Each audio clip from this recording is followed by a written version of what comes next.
नमस्कार, मैं आकृति और आप देख रहे हैं इंडिया पब्लिक खबर। खुद को बंगाल की दीदी बताने वाली ममता बनर्जी एक चुनाव के हारी अपने तो ऐसे बेगाने हो गए जैसे कभी अपने थे ही नहीं।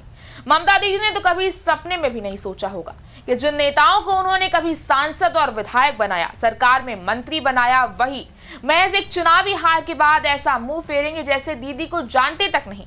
एक के बाद एक, फिर चाहे वो सांसद हो या विधायक हो, हर कोई इस वक्त दीदी का दामन छोड़ बीजेपी का हाथ पकड़ने की तैयारी में है। और बगावत टीएमसी की सियासी पटकथा में सबसे बड़ा झटका तो लगता है दीदी के लाडले भतीजे अभिषेक बनर्जी को लगा है।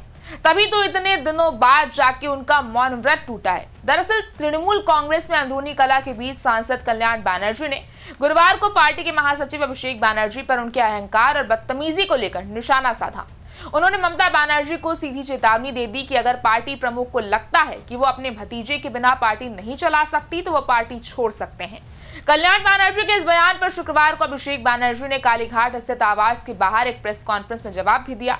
अभिषेक बनर्जी ने कहा कि कल्याण बनर्जी को उनके बारे में बात करने का अधिकार है। याद हो कि हाल ही में कल्याण बनर्जी ने टीएमसी प्रमुख ममता बनर्जी को एक अल्टीमेटम दिया था जिसमें कहा गया था कि उन्हें उनके और अभिषेक के बीच किसी एक को चुनना होगा। और इस बार भी उन्होंने ये आरोप लगाया है कि अभिषेक की वजह से ही पार्टी बर्बाद हो गई है। उन्होंने कहा कि अगर किसी को ये बात समझ नहीं आती है तो कुछ नहीं किया जा सकता। अगर दीदी अभिषेक के साथ आगे बढ़ना चाहती हैं तो ठीक है, उन्हें मेरी जरूरत नहीं है, लेकिन अगर वो अभिषेक के बिना आगे बढ़ती हैं तो मैं उनके साथ हूं, बस इतना ही। लेकिन वो यही नहीं रुके, उन्होंने ममता बनर्जी से इस मामले पर आखिरी फैसला लेने की भी अपील की है। उधर बीते दिन शुक्रवार को इस पर प्रतिक्रिया देते हुए अभिषेक बनर्जी ने कहा कि कल्याण बनर्जी को मेरे बारे में बात करने का पूरा अधिकार है। उन्होंने मुझे बचपन से बड़ा होते देखा है, मैं उनकी बातों को नकारात्मक रूप से नहीं लेता। शायद किसी खास बात से वो नाराज थे, इसीलिए उन्होंने ऐसा कहा। मैं उनका सम्मान करता था और भविष्य में भी उनका सम्मान करता रहूंगा। दरअसल टीएमसी के सांसद कल्याण बनर्जी का यह तीखा बयान उस समय सामने आया है जब उन्होंने आरोप लगाया कि अभिषेक बनर्जी से जुड़े मामले में कलकत्ता हाईकोर्ट में दायर एक अलग याचिका की जानकारी उन्हें नहीं दी गई। कल्याण बनर्जी ने उन मामलों का जिक्र किया जिनकी वजह से वो नाराज हुए। बता दें कि अभिषेक बनर्जी ने पश्चिम बंगाल पुलिस की सीआईडी की ओर से विधायकों के सिग्नेचर मिसमैच मामले में जारी समन को चुनौती देते हुए याचिका दायर की थी। साथ ही उन्होंने गिरफ्तारी समेत किसी भी प्रकार की पुलिस कार्रवाई से अंतरिम राहत की भी मांग की थी। कल्याण बनर्जी ने कहा कि कल मैंने अदालत के समक्ष मामले का उल्लेख करते हुए कहा था कि इसकी तत्काल सुनवाई जरूरी है। अदालत ने कहा कि इस पर गुरुवार को सुनवाई होगी।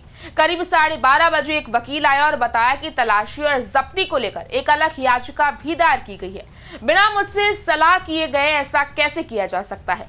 इतना ही नहीं, कल्याण बनर्जी ने आगे कहा कि वो इसलिए भी आहत हुए क्योंकि इस मामले में वो अभिषेक बनर्जी की ओर से पैरवी कर रहे थे, फिर भी उन्हें विश्वास में नहीं लिया गया। कल्याण बनर्जी ने कहा कि मुझे बताया गया कि ये मामला दायर हो चुका है और इसकी पैरवी किशोर दत्ता करेंगे। मैंने कहा कि उन्हें करने दीजिए, मुझे कोई आपत्ति नहीं है, लेकिन फिर पूरा मामला एक ही व्यक्ति को संभालना चाहिए। पूरे दिन मुझे कुछ नहीं बताया गया। फिर मेरे बेटे को संदेश मिला कि अब कल्याण बनर्जी की जरूरत नहीं है। मुझे कूड़ेदान की तरह नहीं समझा जाना चाहिए। जिन वकीलों को अभिषेक बनर्जी के मामले की पैरवी सौंपी गई है वो सभी कभी उनके जूनियर रह चुके हैं। टीएमसी और अभिषेक बनर्जी पर भड़कते हुए उन्होंने कहा कि क्या एक वरिष्ठ वकील के प्रति यही सम्मान है? ये मेरे लिए बहुत बड़ा अपमान है। अभिषेक का अहंकारी रवैया पूरी पार्टी को नुकसान पहुंचा चुका है। उन्हें ये समझना चाहिए, उनके व्यवहार ने सब कुछ बर्बाद कर दिया है। अभिषेक बुरे दौर में भी खुद को राजा समझते हैं, जबकि मैं हमेशा पार्टी और ममता बनर्जी के साथ खड़ा रहा हूँ, खासकर कठिन समय में। जाहिर है कि ममता बनर्जी की टीएमसी ने बंगाल की सत्ता पर पिछले 15 सालों तक राज किया, लेकिन विधानसभा चुनाव में पार्टी की करारी हार हुई। कभी 200 से ज्यादा सीटों पर अपना दबदबा दिखाने वाली टीएमसी इस बार महज 80 सीटों पर सिमट कर रह गई। यहां तक कि खुद ममता बनर्जी भी नंदीग्राम सीट से हार गई।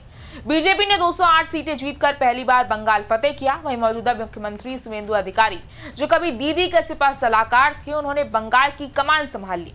उधर टीएमसी के बागी नेता भी इस वक्त अब शुवेंदु अधिकारी के संपर्क में हैं। और यही नहीं, बंगाल में अभी और भी कई बड़े नेताओं का इस्तीफा देखने को मिल सकता है, जो ममता दीदी के लिए किसी सियासी तूफान से कम नहीं है।